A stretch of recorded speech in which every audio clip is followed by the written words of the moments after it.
औज़ु बिल्लाहि मिनश्शैतानिर्रजीम बिस्मिल्लाहिर्रहमानिर्रहीम अस्सलामु अलैकुम वरहमतुल्लाहि वबरकातुहू। उम्मीद करता हूँ सब दोस्त अल्लाह ताला के फज़ल से बखैर बाफ़ियत होंगे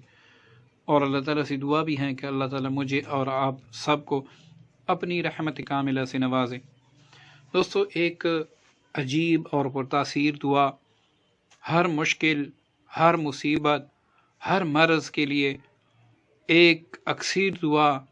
एक ज़बरदस्त दुआ और एक ऐसी दुआ जिसमें सारे इस्म आज़म हैं, वो आपकी खिदमत में पेश हैं, जो आपको स्क्रीन पर नज़र आ रही हैं। और इस दुआ की जो बड़ी फजीलत है वो ये है कि ये हज़रत अवैस करनी रहमतुल्लाह अलैह की तरफ से मंसूब हैं, चूँकि वो आशिक रसूल भी थे और हमारे हबीब मोहम्मद मुस्तफ़ा सल्लल्लाहु अलैहि वसल्लम को प्यारे भी थे। तो उनके ज़बान मुबारक से जो अल्फाज निकले होंगे और अल्फाज भी वो कि जो सारे इस्म आज़म हो, अगर इसमें से जो दुआ आपको स्क्रीन पर नज़र आ रही हैं, इसके बारे में हदीस में भी बहुत जगह पर वारिद हुए, यानी या हय्यु या क़य्यूम के बारे में आप पढ़ लें, ठीक है, या अल्लाह के बारे में आप पढ़ लें, या रहीम या वारिस हो। और सबसे जो इसमें अजीम चीज़ है वो सूरह इखलास है, जो इसके आखिर में है। या समदो, एक मरतबा कोई काफिर अपने बुत को पुकारा था, या सनम या सनम या सनम, तो उसके मुंह से गलती से या समद निकल गया, तो अल्लाह रब्बुल इज़्ज़त ने फरमाया लब्बैक या अब्दी, ऐ मेरे बंदे मैं हाजिर हूँ। फरिश्तों ने फरमाया या अल्लाह, इसने तो बुत को पुकारा, गलती से आपका नाम लिया। तो अल्लाह ताला ने फरमाया कि ऐ मेरे फरिश्तों, इसने गलती से मुझे पुकारा, मैंने लब्बे कहा, ये बुत को पुकारता रहा, बुत ने कोई जवाब नहीं दिया, तो इसने मुझे पुकारा, अगर मैं भी जवाब ना देता तो बुत और मैं, मतलब इसको फिर कौन जवाब देता, ठीक है ना। तो यह समद इसमें मौजूद है और इसमें अल्लाह ताला की बढ़ाई और उसकी सिफात भी इसमें मौजूद है। मतलब ये दुआ एक इस्म आज़म है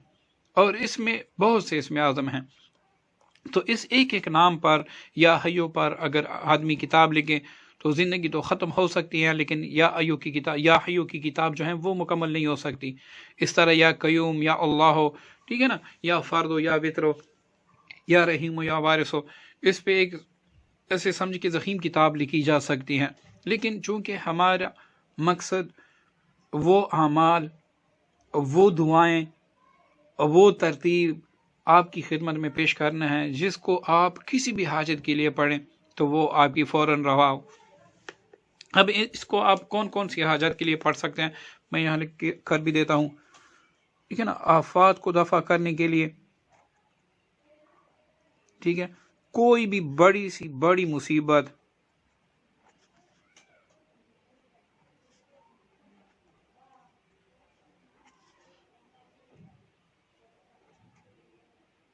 ठीक है, जितनी बड़ी मुसीबत हो, जितना ही उसने आपको परेशान किया हो, बिल्कुल आप इसको पढ़े। आप इसको अगर एक मरतबा पढ़ेंगे, हर बार हर मुसीबत के लिए बस आप यहीं एक दुआ पढ़ेंगे। किसी जगह तबादला करवाना हो, ठीक है, दुश्मन से परेशानी हो,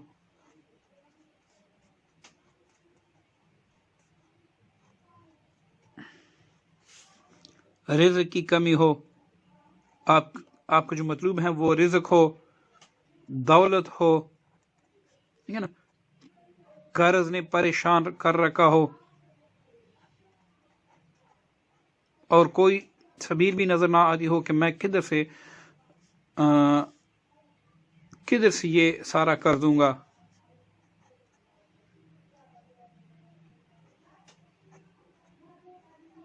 ठीक है, कर्ज ने आपको परेशान कर रखा हो। इस तरह ये है कि आपके जो घरेलू हालात हो वो ख़राब हों, किसी ने नाजायज़ मुकदमा कर दिया हो,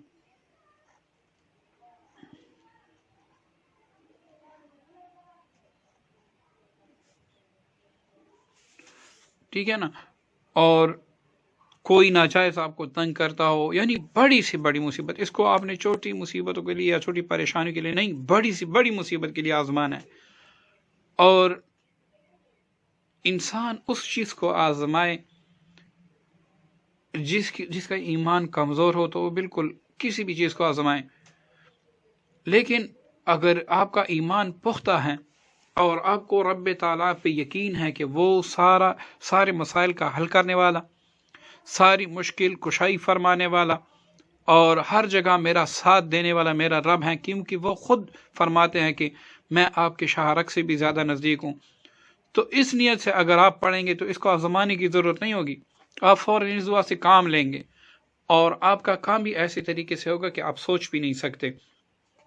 مطلب یہ چند دو میں نے لکھ دیا ان حاجات کے لیے، اور باقی آپ کے ذہن میں جو بھی حاجت ہو اس کے لیے آپ پڑھ سکتے ہیں۔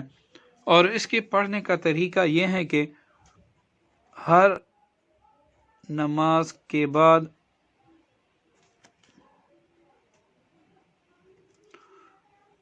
100 بار، ٹھیک ہے، ہر نماز کے بعد 100 مرتبہ یہ دعا پڑھنی ہے، اور اس کے اول آخر درود شریف بھی پڑھنا ہے۔ درود شریف اب آپ اپنے مزاج کو دیکھیں، جتنا آپ پڑھ سکتے ہیں، سونے پہ سہاگا ہیں، کیونکہ بنا درود شریف کی دعا آسمانوں میں اٹک رہ جاتی ہیں، اور درود شریف کی قبول ہوتا ہے، تو اس کے اول آخر آپ درود شریف پڑھیں، تو انشاءاللہ آپ 7 دن ہر نماز کے بعد، ٹھیک ہے نا، 7 دن تک ہر نماز کے بعد یہ دعا پڑھیں گے 100 مرتبہ، اور اسی کام کا تصور رکھیں یا پھر نیت کریں، یا اللہ یہ دعا میں جو آپ کے حبیب کے غلام سے منقول ہے، آپ کے حبیب کے عاشق سے منقول ہے، کہ کسی بھی حاجت کے لیے آپ پڑھ سکتے ہیں، یا اللہ اس میں آپ کے وہ اسماء اعظم ہیں کہ جس کے ذریعے سے اگر کافر بھی آپ سے مانگے وہ بھی نا امید نہیں جاتا، تو میں تو آپ کے حبیب کا امتی ہوں، یا اللہ مجھے میری حاجت میں میری مدد فرما، میری حاجت اپنے خزانوں سے روا فرما۔ تو انشاءاللہ 7 دن نہیں گزریں گے، سوال ہی پیدا نہیں ہوتا کہ 7 دن سے آپ زیادہ کر لیں، ابھی 7 دن پورے ہی نہیں ہوں گے کہ اللہ تعالیٰ اپنی فضل و کرم سے آپ کی ہر مشکل کشائی فرما دے گا، آپ کی مصیبت دور فرما دے گا، اور جس چیز کے لیے بھی آپ پڑھیں گے وہ انشاءاللہ اللہ تعالیٰ کے فضل سے روا ہو جائے گی۔ دوستو، ہمارے سارے اعمال خاص نیک نیتی کی وجہ سے ہیں، اور اس میں صرف نیک نیت ہے کہ آپ کو یا ہمارے کسی مسلمان بہن بھائی کو فائدہ ہو، اور وہ اپنی پیاری دعاؤں میں ہمیں یاد رکھیں۔ تو اس لیے آپ کا بھی یہ فرض بنتا ہے کہ آپ بھی اس کوشش میں ہمارا ساتھ دیں، اور آپ کس طرح ساتھ دیں گے؟ اس ویڈیو کو شیئر کریں دوستوں کے ساتھ، ہو سکتا ہے ہماری وجہ سے اللہ تعالیٰ کسی کی مصیبت دور فرما دے۔ تو دوستو، اپنے دوستوں کے ساتھ شیئر بھی کریں، لائک بھی کریں، کمنٹس بھی کریں، تاکہ اس سے ہماری حوصلہ افزائی ہو اور ہم ایک سے ایک بہتر عمل آپ کی خدمت میں پیش کر سکیں۔ السلام علیکم ورحمۃ اللہ وبرکاتہ۔